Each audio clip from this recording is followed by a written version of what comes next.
de plus là. Hier, on s'est tué pour prêcher hier. Hein, on s'est tué avec les ténèbres. C'était un combat hier. Je vous promets qu'hier, c'était des coups. Des coups. Hier, je me suis mis sur un ring et il m'a mis une tête comme ça. Et moi, je lui ai mis une tête comme ça.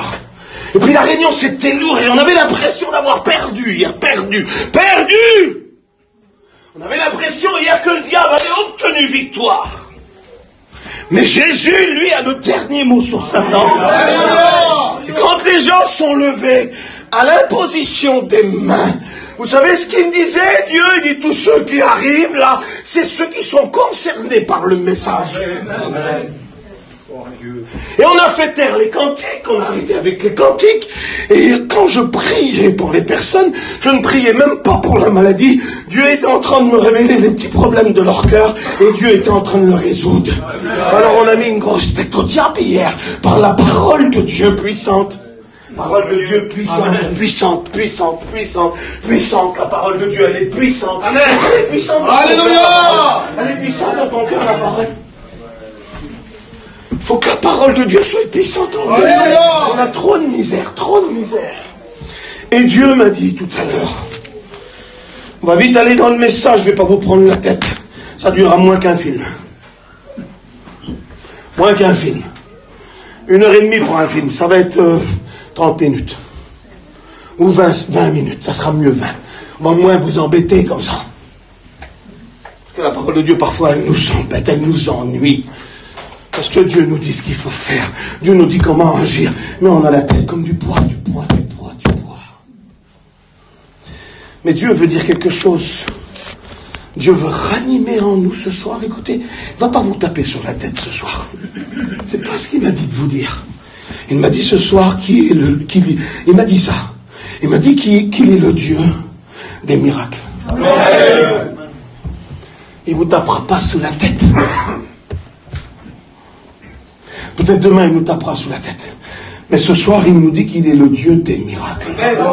Écoutez, s'il vous plaît, écoutez. Hein. Écoutez, s'il vous plaît, je vous en supplie, écoutez. Hein. Je vous en supplie, écoutez Dieu. Ça suffit les belles notes et les grands discours des orateurs. Je vous en supplie, arrêtez avec tout ça, mais écoutez Dieu ce qu'il a à dire. Parce que je crois que la parole de Dieu va annuler les mots du diable et va détruire les actions ténébreuses ce soir. Et la parole de Dieu puissante, la parole de Dieu permanente, il a dit que Dieu est Dieu et Dieu est le Dieu des miracles et rien n'est impossible à Dieu. Je vais le redire, je pense que j'ai parlé à des personnes qui sont sourdes.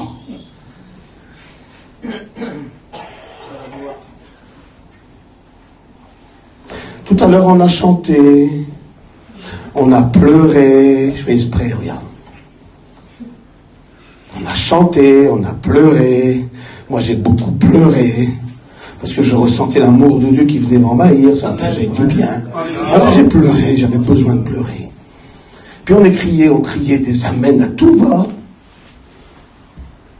Amen, le cantique, amen. Quand la parole de Dieu arrive, c'est les oracles qui descendent du ciel en direct, en live. Puis on n'écoute plus d'amen. C'est bizarre, hein? On dit que Dieu est le Dieu de l'impossible et que rien n'est impossible à Dieu. Et puis les bouches restent fermées. Comme si le diable te dit, hey, tu n'y crois plus encore à ça. Et tu crois au mensonge du diable et ta bouche reste fermée. Ou si elle s'ouvre, c'est pour manger un chewing-gum. Mais où on est où? On est où? Dieu m'a dit ça. Je suis le Dieu des miracles, rien ne m'est impossible. Amen. Écoutez, il m'a dit de marquer ça, je l'ai marqué. Hein. Alléluia. Et là, il m'a dit de marquer, j'appelle les choses qui n'existent pas, elles apparaissent. Amen. Ça, c'est quand même fort, quand même. Ça, c'est quand même puissant, quand même. Amen. Il est capable, Dieu. Et Angelo qui est là, c'est Dieu, hein. Il est capable d'appeler un autre Gélo assis à côté de lui, c'est le même identique. Ça, c'est Dieu. Il n'y a rien du tout là. Là, c'est fermé, il n'y a rien du tout. Je tape fort. Je fais exprès. Il n'y a rien là, il n'y a rien. T'es face au mur, comme ça. Pas belle la prédication, hein, c'est pas... il faut que ça se débloque ici. Et avant de rentrer dans la prédication, on enlève tout le fouillis, là, tu sais. On enlève le diable, on le fout à droite, on le fout à gauche, on fait un peu de place parce que faut que ça arrive au cœur. Et il y a trop de choses qui bloquent avant d'arriver au cœur. Et quand Dieu parle, lui, il vient et il fait le ménage. Quand il rentre dans la maison et que la fille est morte, alors il y a des pleureuses, il y en a qui sont ici. Alors il dit, allez, foutez-moi de ça dehors. Que tout le monde va dehors, parce que le problème est au fond. Et là, ici, on est dans la réunion, notre esprit est embourbé, notre esprit est embarrassé, notre cœur est embarrassé. Et là, Dieu vient avec sa parole, et il faut tout dehors, parce que ton cœur est enfoui dans le problème. Et Dieu va jusqu'à ton cœur ce soir. Il n'y a rien, t'es là, toi, il n'y a rien du tout. Et d'un seul coup, tu rentres là, ici, à Biganos, parce que tu es venu écouter le gros Donald, et Dieu a transmis un message au gros Donald. Et là, Dieu est en train de dire, écoute, ce soir, dans ton problème, moi, je vais créer une porte, et tu vas rentrer dans ta bénédiction. Qui c'est qui veut rentrer dans la bénédiction? Qui, toi? Juste lui, là, juste lui. Regardez sur toute l'église, juste lui. Juste lui sur toute l'église. Qui c'est qui veut rentrer dans sa bénédiction? Écoutez. Qui c'est qui veut que la porte se crée? Il n'y a pas de porte. Mais lui, il dit, ce soir, je suis le Dieu du miracle. Je n'ai pas changé. J'appelle les portes et ils apparaissent. Tu veux y croire? Amen. Tu veux y croire? Attendez, je reprends mon souffle. Parce que c'est pas fini. C'est pas fini. Prédication, on y arrive. Mais avant la prédication, c'est Dieu qui révèle ces choses. Avant la prédication, là, il y a 15 jours en arrière, on est parti, et Dieu me disait, avant de rentrer au message, débarrasse tout ce qu'il y a dans les esprits par ma parole. Alléluia. Débarrasse tout ce qu'il y a dans le cœur par ma parole. Parce que le diable lui fait des obstacles. Beaucoup d'obstacles hier, t'as vu? Réunion très dure hier. Hier, on a mené un combat contre Marvin Hagler. Hier, c'était Mike Tyson qui était devant nous. Hier, c'était pas... Non, elle m'a bousillé cette réunion d'hier.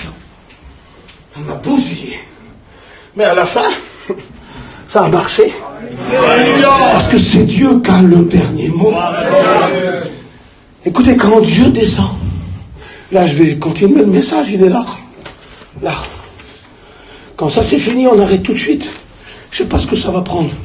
Mais quand ça sera fini, on arrête. Quand Dieu descend, j'ai marqué ce qu'il m'a dit tout à l'heure dans l'hôtel. Quand Dieu, il descend, sur les hommes, sur les femmes, quand il descend, il transforme tout. Il transforme tout, Dieu. Dieu est le Dieu de l'impossible.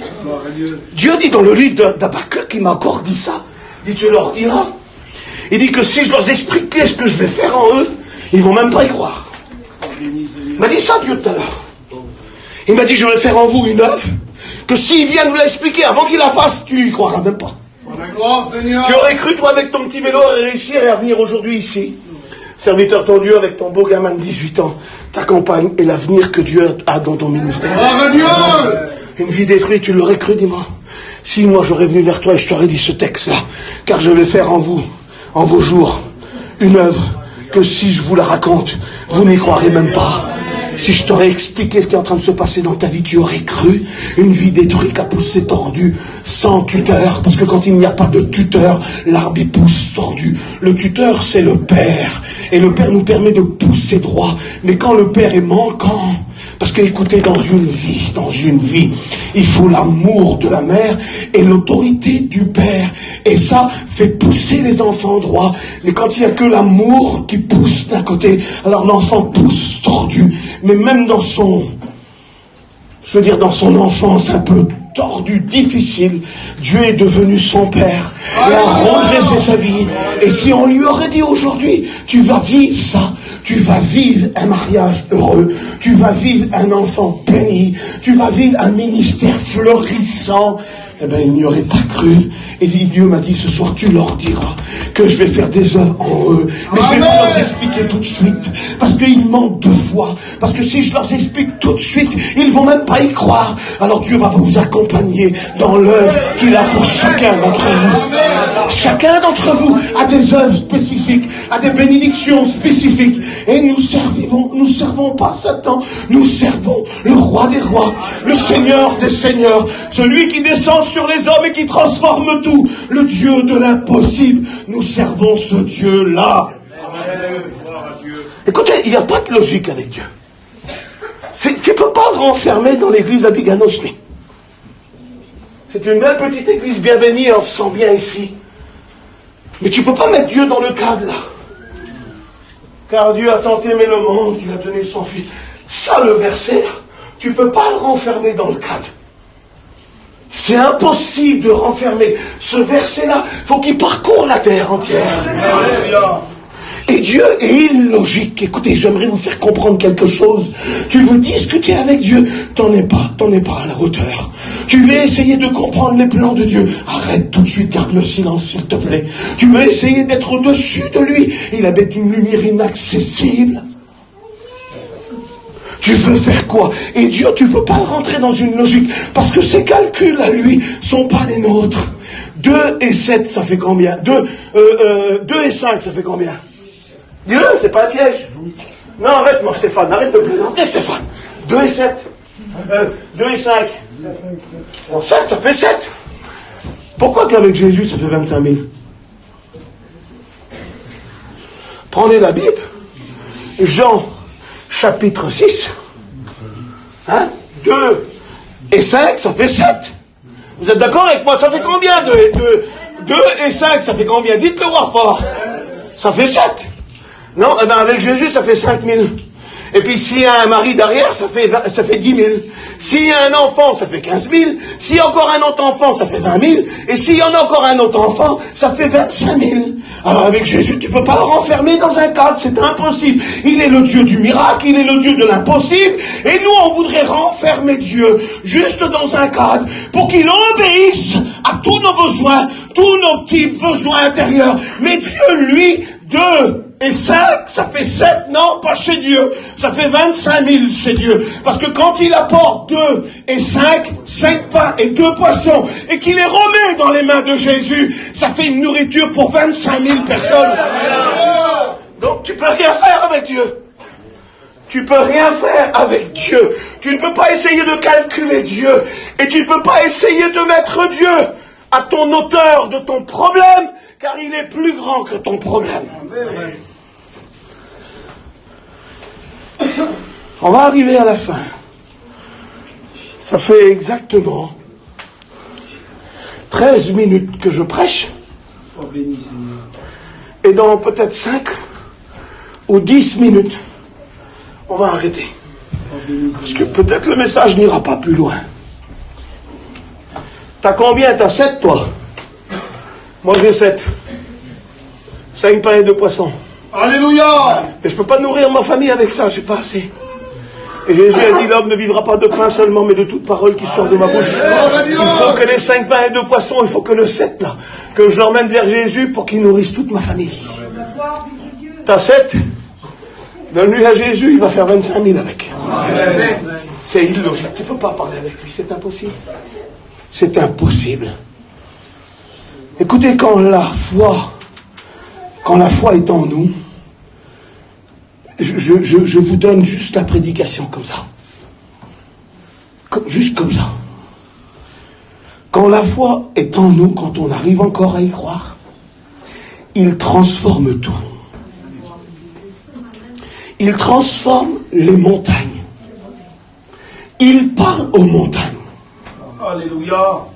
Mais dans la Bible, dans Marc chapitre 11, verset 23, Jésus nous a dit quelque chose qu'il n'a jamais accompli. C'est bizarre, mon Stéphane. Peut-être que tu vas me tirer les oreilles en tant qu'ancien après. Mais c'est bizarre que Jésus a dit quelque chose et ça ne s'est jamais produit. Il a dit quelque chose et ça ne s'est jamais produit. Ça ne s'est jamais fait jusqu'à nos jours. Personne ne l'a réalisé. Tous les grands hommes de foi qu'il y a eu, ils ne l'ont jamais réalisé. Pourtant, écoutez, Jésus, regardez ce qu'il a dit. C'est bien de sa bouche qu'est sorti. Écoutez ce qu'il a dit, hein. Écoutez bien, s'il vous plaît. Vous écoutez là? Amen. Vous écoutez encore? Alléluia. Marc 11, chapitre 23, verset 23. Je vous le dis, c'est lui qui le dit, écoutez. Il est question de la foi et croire encore au Dieu des miracles. Et croire qu'il peut encore transformer tout. Remettre encore sa foi en lui. Et de croire encore en Dieu. Et là, il va dire quelque chose. Mais ça m'a beaucoup interpellé. Beaucoup interpellé. Il dit, je vous le dis. En vérité, en voulant dire, je ne mens pas. Vous croyez que Jésus, Dieu, ne ment pas? Alléluia. Il nous a conduits dans toute la vérité. Il est le chemin et la vérité. Aujourd'hui, on est éclairé et la vérité demeure avec nous. Et la vérité, c'est Jésus. Écoutez ce qu'il va dire, Stéphane. En vérité, si quelqu'un dit à cette montagne, écoutez l'amalgame dans le verset, il y a quelque chose qui bloque pour moi. Il y a quelque chose qui ne va pas. Regardez ce qu'il va dire. Si quelqu'un dit à cette montagne, ôte-toi de là et jette-toi dans la mer. Et si il ne doute pas, mais qu'il croit que si il demande à Dieu, cela va se réaliser. Hein, c'est bon ça. Alléluia. Et donc c'est que vous avez vu dans la Bible, depuis que Jésus a dit ça, qu'un homme s'est mis devant les montagnes là, des Pyrénées, ou les montagnes, je ne sais pas où, et puis qu'il a crié à une de ces montagnes, mettons le Mont Blanc. Il a crié au Mont Blanc et a dit, disparais et jette-toi dans la mer. C'est quand même bizarre, pourquoi Jésus dit ça? Parce que écoutez, ça va faire quoi? Que le Mont Blanc se déplace et se jette dans la Méditerranée? Ou dans l'Atlantique, ça va faire quoi? Ça va changer quoi? Ça va créer un gros tsunami, parce que la montagne fait des milliers de tonnes et elle va détruire tout le monde. Ça servira de rien. Mais quand il faut aller au langage biblique, parce qu'il faut y aller dans les racines de ce que Jésus a dit là. Il faut aller au plus loin de ce que Jésus a dit. Parce qu'il y a beaucoup plus qu'une montagne parfois dans nos vies. Vous savez ce qui représente les montagnes dans la Bible? Ça représente les dominations, les autorités. Les autorités puissantes, sataniques, qui dominent puissamment sur nous. Et quand Jésus a dit, écoutez, je vous le dis en vérité, si quelqu'un a des dominations, a des choses qui dominent sur lui, a des choses qui le détruisent, qui les assaillent, si quelqu'un a des montagnes insurmontables, je vous le dis que s'il le croit avec foi et qu'il prie, ces autorités vont être détruites. Ce problème va être détruit. Je préfère que l'autorité, je préfère que mon problème ou la maladie ou l'angoisse soit détruit dans ma vie qu'une montagne se déplace. C'est beaucoup plus grand quand Jésus parle. C'est beaucoup plus puissant quand Jésus parle. C'est beaucoup plus fort quand Jésus parle. Une montagne qui se déplace, ça ne changera rien. Mais dans nos vies, dans ta vie, écoutez, il faut savoir l'avouer parfois. Hein. Demain, on va être devant la table, là, ici, là. Et on va prendre la Sainte Fête. Et on va être là en train de louer Dieu. Et il y a des choses qui dominent sur nous. Il y a des autorités, des puissances, des problèmes, de la misère qui dominent. Et nous avons des tristesses profondes, des peurs profondes, des angoisses profondes, bien plus grandes qu'une montagne, ça. Personne ne peut les déplacer. Vous avez vu la réunion d'hier et l'appel qu'on a fait? Quelle résistance qu'il y avait. Les gens ne croient plus. Et Jésus m'a dit tout à l'heure, dis-leur que je suis encore le Dieu des miracles. Et s'il y a des montagnes qui dominent dans ta vie, des oppressions qui dominent dans ta vie, des actions ténébreuses qui dominent dans ta vie, tu peux dire à cette montagne, déplace-toi et jette-toi hors de moi. Et si tu le crois dans ton cœur, parce que la Bible dit encore ça, écoutez s'il vous plaît. Écoutez ce qu'elle dit la Bible, dans le même verset. 23, maintenant 24. C'est pourquoi je vous le dis. Tout ce que vous demandez, maintenant on enlève la montagne et on regarde nos problèmes intérieurs, ce qui domine sur nous. Qu'est-ce qui domine sur toi? Qu'est-ce que tu n'arrives pas à faire? Qu'est-ce que tu n'arrives pas à enlever? Le cadenas que tu n'arrives pas à déverrouiller. C'est ça qui domine. C'est ça qui domine. Quelque chose qui est venu t'atteindre, que tu ne t'en sors pas, que tu y retombes toujours et toujours et toujours. Ça, c'est des dominations. Quand la Bible parle des montagnes, elle parle des dominations, des autorités et des royaumes. Dans quel royaume es-tu? Es-tu encore dans le royaume de Dieu ou es-tu encore dans le royaume du monde qui domine sur toi? Je vais le redire ça. Et je vais peut-être le redire 5 ou 6 fois même. Es-tu encore dans le royaume de Dieu où la paix régnait? Ou as-tu changé de prince? As-tu changé de royaume? Qu'est-ce qui domine? Quel est le royaume qui domine sur toi ce soir? Parle! Jésus veut que tu parles. Jésus veut que tu lui dises.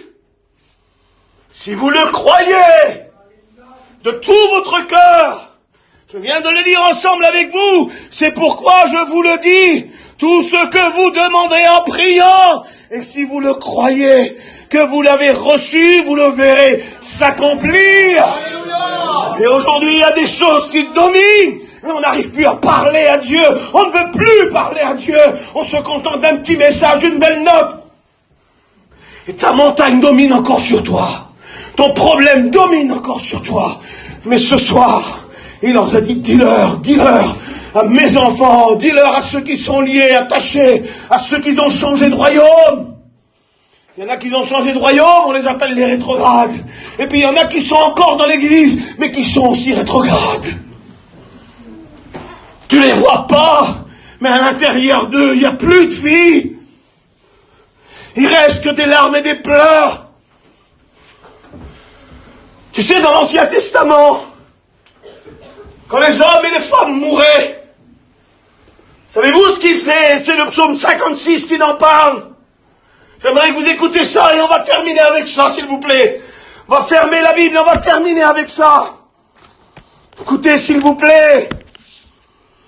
Le psaume 56 dit, verset 9, je crois, il dit que tu recueilles mes larmes dans une outre, petite bouteille comme ça, et tu les inscris dans ton livre.